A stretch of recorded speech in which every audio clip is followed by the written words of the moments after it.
main characters of the show. Sandy. Someone who's been there from the very beginning. Sandy. Someone who's not even from Bikini Bottom. Sandy. Someone who's not even from the ocean.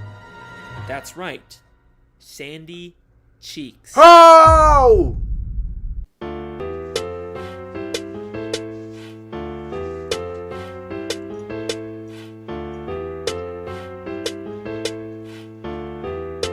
It's like this crew, what to do crew, it's your boy the Honorable Josh. Today we're going to react to another SpongeBob theory, and this is the theory underwater by Alex Bale. I know my voice is acting up this morning, so bear with me. And you know me, I'm just doing what I can do, but make sure you like, comment, subscribe. The original video will be on the description down below. Let's do this. The show SpongeBob SquarePants is not what you think it is. There is a secret group of puppet masters who are always watching the citizens of Bikini Bottom and pulling the strings. Hidden within Bikini Bottom are spies that keep an eye on the characters and make sure everything goes to plan. This is a conspiracy that will fundamentally change the way you look at the show SpongeBob SquarePants, and I believe it's all actually intended by the creators, and I'm gonna prove it. This is the television theory.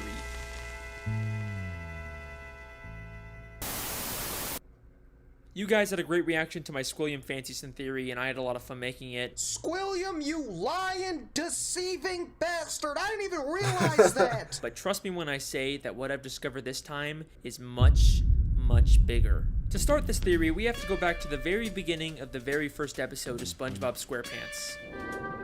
Ah, the sea. So fascinating. So wonderful. Here we see Bikini Bottom, teeming with life. Home of one of my favorite creatures, SpongeBob SquarePants. Yes, of course he lives in a pineapple, you silly. So let me ask you a question. Who's speaking in this clip? The narrator. Well, obviously that's just the narrator. We hear his voice many times throughout the show. Ah, Goo Lagoon. A stinky mud puddle for you and me. Ah, the Krusty Krab. Through these doors pass all the many kinds of undersea life. Puff's boating school, where diligent students learn the rules of the road. But who exactly is the narrator? Well, he's just the narrator, right? We're not supposed to think about who he is or why we're hearing him. Lots of shows have narrator framing devices we're not supposed to think about. Caillou was amazed that Mommy had made a rainbow, just like in the picture. But there's something different about this narrator. He sounds a lot like he's narrating a nature documentary. The ocean. From above, a simple blanket of water. Alright. But below, a complex world full of color, life, and wonder. Ah, the sea. So fascinating. So wonderful. Here we see Bikini Bottom, teeming with life. What if I told you that he's not just some random disembodied voice? He's an actual character in this universe. Oh. Here we are again at the Bikini Bottom boating school. Today is once again the day of SpongeBob's boating school exam. But more importantly, this is the last test for the year. And if SpongeBob does not pass this one, it means another whole year of boating school!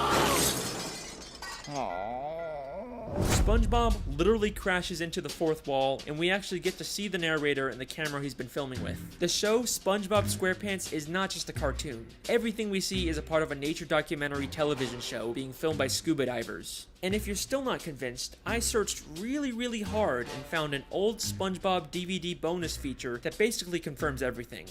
Since before time even existed, land-loving scientists have tried to learn the secrets of intelligence. Their studies led them to the sea, where the citizens of one undersea colony demonstrated a genius so enormous, the scientists felt compelled to record their actions for use in teaching mankind how to live better. The name of this miraculous place?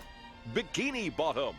Poring over the mass of brainy masterminds scattered about this strange land, the scientists chose 6 Bikini Bottom residents at random to study. As the scientists marveled at the advanced knowledge and superior intellect of these 6 creatures, I went to college! They rolled their cameras and took notes.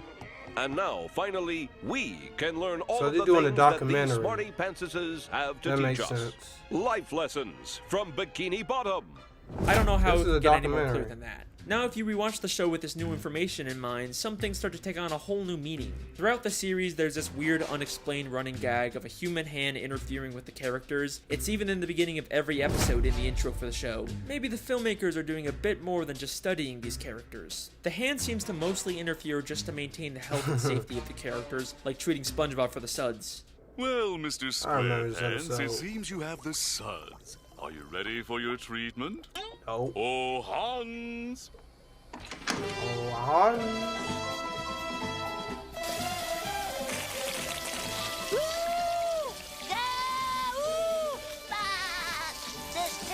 It makes sense that the filmmakers wouldn't want to risk the safety of their main character. After all, there's no show without SpongeBob, but that's not the only reason why they interfere. Season 3, Episode 16, I Had an Accident, is infamous for having one of the most absurd, confusing endings in the entire show. It ends with a real gorilla suddenly Wait. coming out of a Patrick costume and attacking the characters. Why is the gorilla underwater?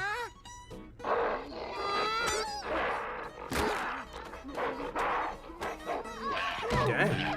Then as soon as SpongeBob begins to question the logic of the scene, this happens. Dang, bro. What's a gorilla doing underwater in the first place? Oh. Well, it's funny you should. I mean, see, George, they're onto us! Let's get out of here. That.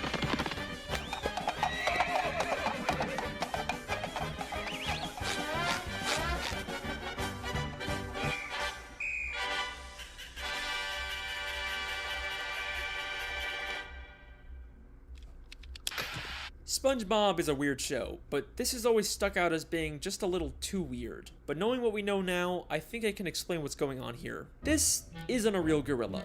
Every other land animal we've seen underwater wears a helmet and is drawn in a cartoony style. The gorilla is shown in a live-action style, and the only time we ever see live-action characters is when they're human. So I believe both the gorilla and the horse he rides away on are humans wearing costumes. The filmmakers set this whole thing up just to make the episode more entertaining.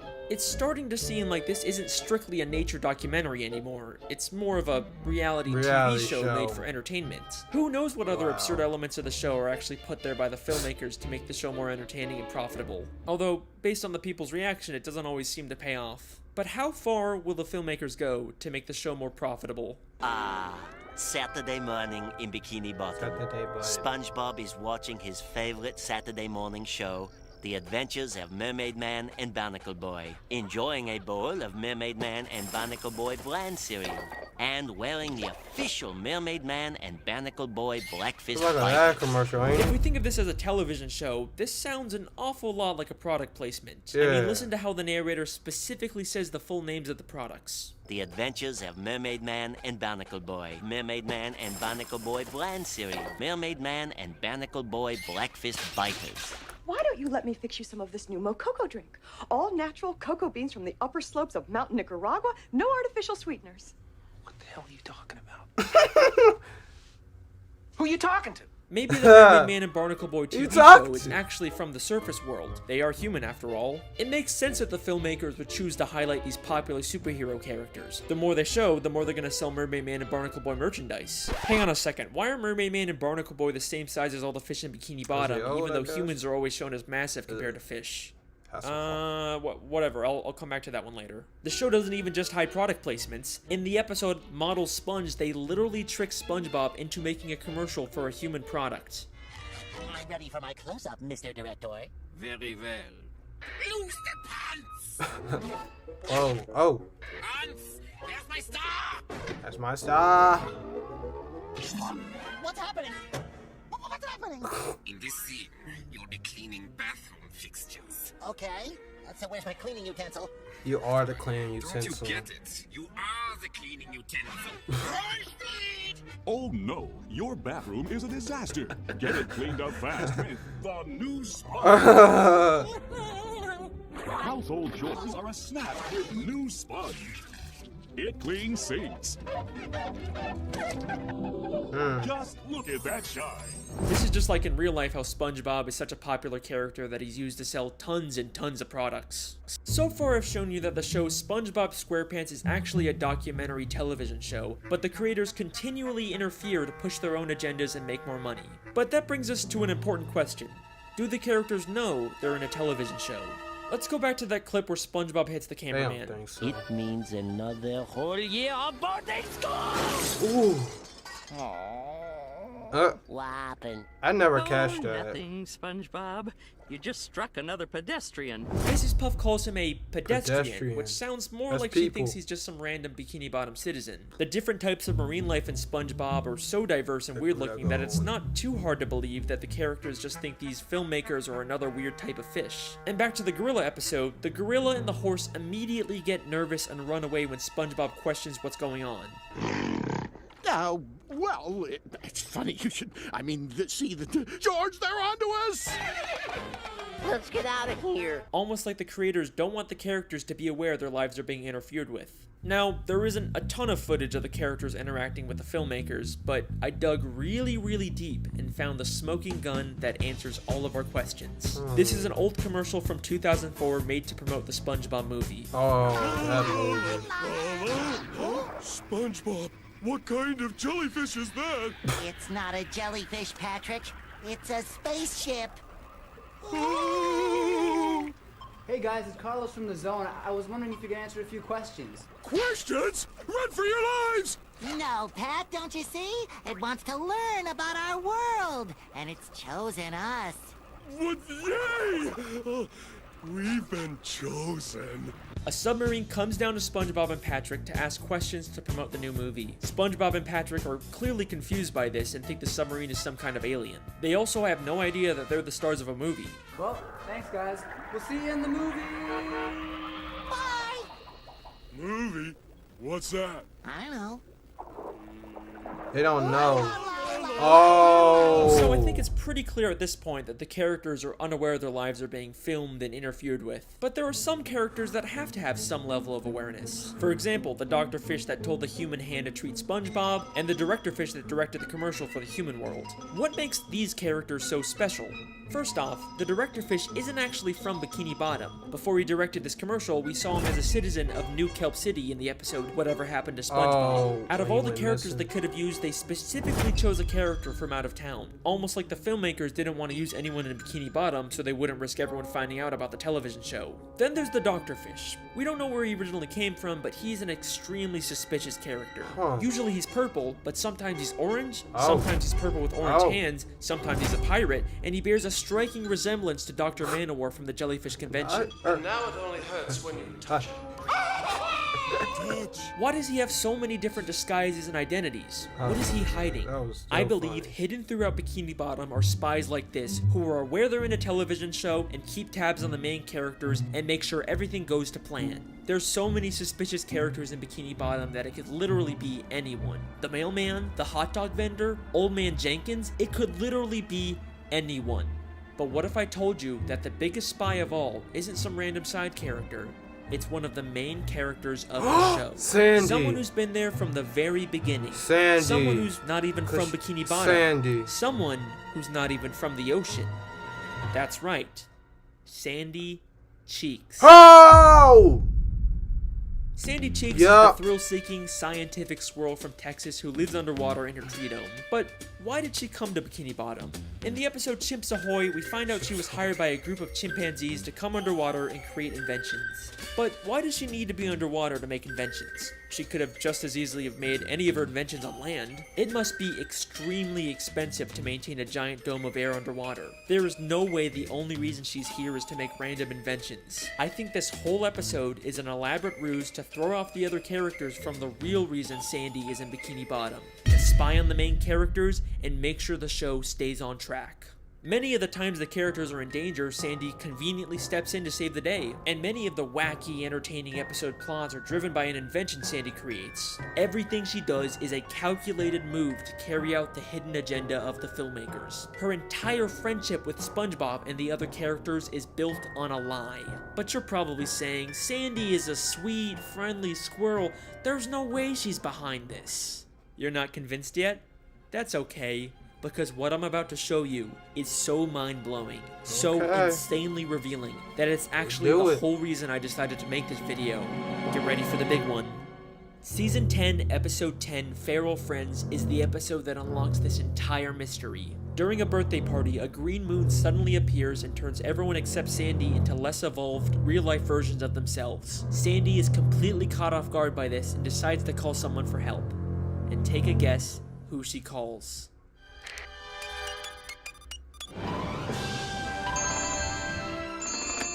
Hello, French narrator speaking.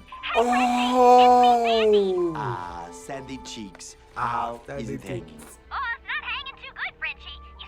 Don't say another word. That's a narrator, I've been ain't it? monitoring the behavior of the green moon all day. Whoa. Huh, yeah, I guess that's a pretty interesting clip, yeah. Holy shit! Sandy literally calls the narrator to let him know what's going on and asks for instructions on what to do next. She has been working with him the entire fucking time. He even has a picture of her on his desk. This is where I originally planned on ending the video, but there is still one small issue with the television theory. Just one nagging plot hole that contradicts everything. If this is all a television show filmed by scuba divers, then how are we seeing inside the buildings? It's not like any of the humans filming the show could fit inside them. It's the one annoying thing that keeps this theory from being complete. I mean, the most logical explanation is that they have hidden cameras inside of everyone's homes, but we never really see anything like that. Holy shit. Season 6, Episode 24, Truth or Square. The SpongeBob 10th Anniversary Special where they reveal lots of stuff about the characters. But the most damning piece of evidence comes from when the characters get lost in the Krusty Krab vents and end up in a room full of monitors showing live footage of all of their homes. Oh! My house is on TV! All of our houses are on TV. Gary the Snail, you get down from that bed this instant! Hey, there's my house! Look, it's Sandy! Who's filming And it? who is the character responsible for all of these hidden cameras? Mr. Krabs, why do you have cameras watching us? Oh, well, I just want to make sure you all floss after every meal. Thank you, Biggest Mr. cap Krabs. out here. Dental hygiene is very, very important. Dental hygiene? Eugene, you lying bastard. Of course he would sell out his friends for a quick buck. And if there's any part of you that thinks there's some chance Mr. Krabs has all these hidden cameras for some other reason, then take a look at what happens next. Hey, who are those guys? I think it's us, Patrick. But who are they? Alright, they're not even trying to hide it anymore. A cameraman and a boom operator have been following around the characters this entire time. And just like the gorilla, as soon as they get seen, they make a run for it. The case is closed. The television theory is something the show has consistently alluded to from the very first episode to the newest episodes. Maybe one day the show will actually directly address it and our characters will discover the real truth about their world. But regardless, that's my theory. I hope you guys enjoyed. Let me know what you think in the comments. Make sure to subscribe if you want to see more. See you next time. Hey, whoa, hang on a second. You thought I forgot about the Mermaid Man and Barnacle Boy thing, didn't ya? Alright, here's a quick bonus theory.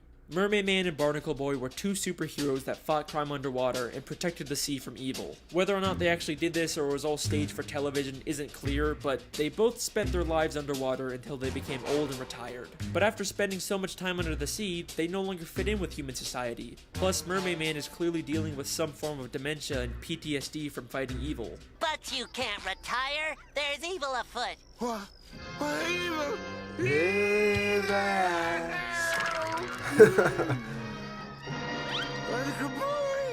So, they decided to live the rest of their lives in Bikini Bottom. And in order to fit in better with their fellow sea creatures, they made the permanent decision to shrink themselves using Mermaid Man's shrinking belt. The case is closed. Again. Whoa. Hope you guys enjoyed this video. If you did, make sure you like, comment, subscribe. It's your boy Down, but Josh. I'll see you next time. Peace.